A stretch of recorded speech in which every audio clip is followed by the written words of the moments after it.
Hello, everyone, and thank you for joining us for today's quick webinar on how to make money off of your content. We will get started in about 60 seconds, and of course, this will be recorded, so you'll be able to watch this at a later time. We'll get started here in just a few seconds.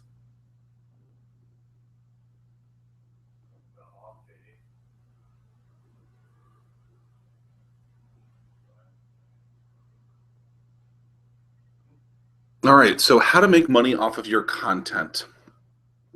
Everyone's talking about how content is king, it's so important, but what do you do to kind of funnel that down and turn prospects into customers? And so we're going to be talking about blog posts, webinars, meetups, business cards, etc. today. For the purposes of this webinar, we're going to talk about 7 different kinds of content. And when we're talking about this content, we're talking about the type of content that you are probably providing for a very nominal fee or free. And so what is content? Really, what is it? It's blog posts, it's webinars, it's meetups, it's networking, it's a calendar, media publications, business cards, a Facebook post. It's many, many, many different things. Blog posts, for example. So I'm going to provide you guys 7 examples of these types of free content, and then we'll dive down on how you take the content and turn that from prospects to paid customers. So a blog post, it's usually an educational piece of information for people to learn from you, and then you turn that into so you are producing that content for free in return for some sort of call to action to try and get those people to turn into customers. Another example is a webinar, just like this. This happens to be one on social media, the picture that we showed here, using social media to grow your business. Meetups. We hosted 2 meetups alone last night, about 70 people at our office. That's 70 prospects that we could turn into potential customers, but we have to funnel them down. Networking events, whether you're putting on your own events or someone else is putting on your events, or you're going to someone else's events. Networking is a great opportunity for you to leverage other people's brands to grow yours.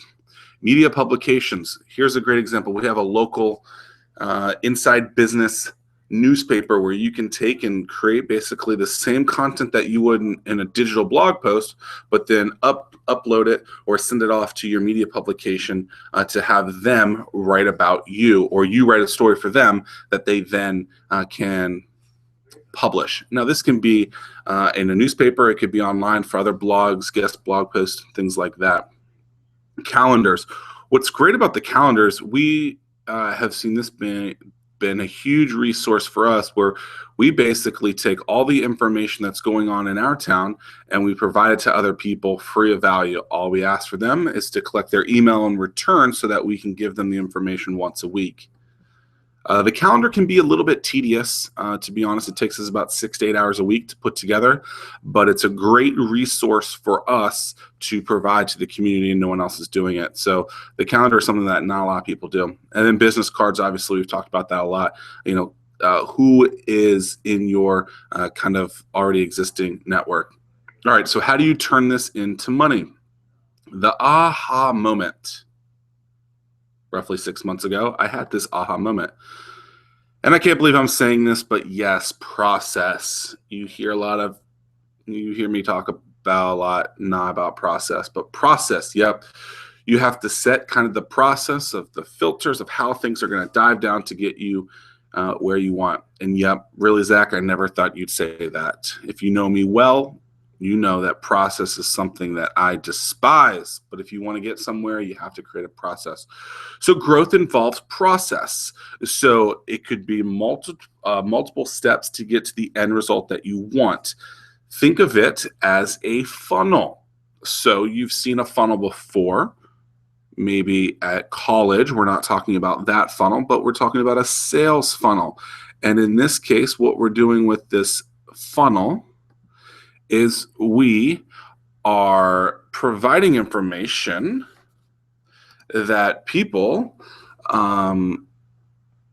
can receive for free, and then you funnel that down each step so that there's a higher barrier to entry at each step so that they're more likely to become a customer when you kind of sell them what you want. And if you guys are coming in a little late, we are recording this entire piece, so you will be able to use the link that you saw or that you're at to have this entire webinar to you. And so this is a 6-step funnel that we've shown you. It could be a 3-step, a 5-step, a 7-step. Usually in our case, we have a 5 to 7-step process for someone to receive some of our free content. So read a blog post, check out our calendar, or some of the other things that we mentioned, and then bring them down that funnel until we do. So free content. Then in there somewhere there's a call to action. Sign up for my newsletter, sign up for this free course. Then you provide them more content. Then you send them a note saying, hey, I'm going to do this next step, which is a higher barrier to entry. It could be another meetup. So an example is we have an event last night. So someone got the invite to come to it. We ask them to come to the events. That's the call to action. Then we provide them more content, which is where they come. Then they actually physically come to the event. It's very difficult for someone to actually jump on board something. Then you provide them more content, which in this case is the event. And then the hard sale can be either at the event that you're hosting. It could be through the webinar that you're doing. It could be through the course that you're providing. Many different things. This could be the hard sell. But you've delivered them a ton of content through that funnel. And so when you do give them that hard sale, they're likely to say, okay, you are an expert in that industry. One thing to be thinking about is if there is a negative, if there's ever a negative piece that starts with it, there are studies that show that if you start off on the bad foot, it takes 6 positive interactions with someone to turn that into a positive interaction. But then you have to have 5 or 6 more positive interactions with someone to reverse that bad first start. So you want to have great first start. So free content, call to action, then provide more content, then make a stronger barrier to entry. And by barrier to entry, I mean make something more difficult for that person to do. Yes, we want these steps to get more difficult because if you continue to make it easy for someone, they're more likely to just do it. And I use the mom example. Mom, am I a good singer? Oh, of course, Zach, you're a wonderful singer. Am I really? No, I'm horrible. And I will not sing for you guys today. I do not want to hurt your ears. You do not want to hear me sing. But my mom for years told me I was a great singer. So when you can make things more difficult, sometimes it's a financial barrier. Some event sites have said that when you provide a free event, likely 20 to 30% of the people will show. How many of you guys have pushed something on Facebook and said, come to my event, 100 people sign up and only 30 people show up or less? That's the kind of example. But when you put a barrier to entry of some sort of financial commitment to it, only 5% of the people don't show. 5%. So then you're really figuring out who that target customer is because they're likely to spend money or do that transaction that you want because the barrier to entry is higher. More content, so provide them with the content that you want and then hard sell them at that last time. But marketing is much, much more than content. Your content is still crucial. If what you're providing sucks, no one will pay attention. They may come once, but they are likely not to come back a second time or a third time or a fourth time. So you have to continue to give great content all the time. I cannot stress this enough. If what you're providing is not what people want, they will not come back. You have to provide amazing content. It's that simple. And in exchange info for free content, the best piece of data would be an email. For us, we've seen that when we can provide people an email or when we can get their email in return for that piece of content, we're able to then provide them far better content and for them to actually receive it than if it was on social. So for an example is we recently, within the last month, put on an event called the State of Startup Community Address. When we sent emails, we had direct transactions. When we posted a tweet or a Facebook, and even if we bought an ad for those, the transactions were far higher when we sent it directly to their inbox than when they were reviewing basically on their wall or their feeds. Why? Because people are not in the mood, usually when they're on Facebook or on Twitter, to be in a transactional piece. I use the expression that that you're not in a shopping mall. Why can a shopping mall or Amazon or anything where someone is actually on a commerce piece, whether physical or digital, if they're on that physical piece, they know that that transaction is going to likely happen. So they can have a stronger price for that. And so when you're trying to communicate with someone, all you do is push a sale instead of trying to provide information for some piece of data in return. You're likely to not get that type of return that you want. So in fact, what we recommend is trying to collect a piece of data in return. Now, that's not to say that someone isn't going to make that sale, but unless you're a celebrity and you're selling a book, you're likely not to make that transaction when someone's just looking through their feed. So you want to educate on your social sites and then get the call to action to get that piece of data, email, phone number, etc., so that you can then provide them that information to that medium where they're more likely to make that transaction. You are not a shopping mall, even if you are an e-commerce site or a commerce site. Find your champions. Find the people that really want what you have and get as ton of information out of them. Talk to them a lot. They will help you a ton because they want to share what you have to other people. Communicate with a purpose. Ask current customers what they would like to see from you. So if you're listening right now, what do you want? Simply email me or fill out the forum, the questionnaire form that's in the link below, or that is in the email of how you found this. What would you like to see? What would you like us to do a webinar about next? And then from the results that you want, then you create a crafted email, a hard sell with a crafted email with the content saying, this is what you learned from this. I want someone to share this. If you want someone to share this, you have to tell them to share it. They're likely not going to unless you tell them to. And I know what you're thinking. Yes, this takes a lot of manual work. However, let's say you are going to try something for the first time and you have no idea what the results may be.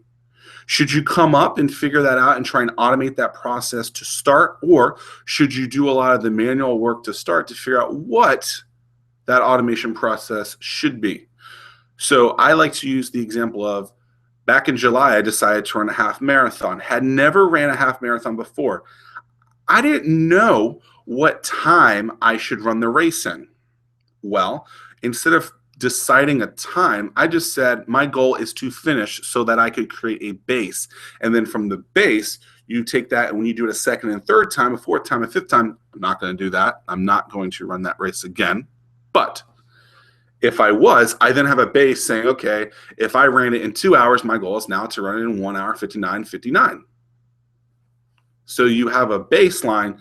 And that's what we're trying to show you here. Create that baseline and then learn from that to try and grow. So if you could do something in 30 steps, and that's your baseline, try and figure out if you can do it in 29 steps, 28 steps, 27, 26, 25, and so on, so that you create that baseline, and then you try and automate that process as you go down. And remember, not every customer is the same.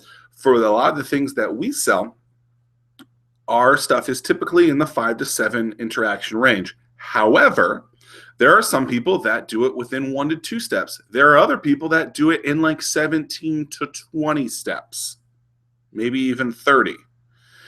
And so while that series is a longer process, you realize that there are outliers, and sometimes it's just not the right time for someone. So just because you email them once does not mean, or you reach out to them once does not mean that they don't want it. It might just mean that they don't want it right now. It might not be the right time. They might be working another job for something, and they're waiting for some cash to come in.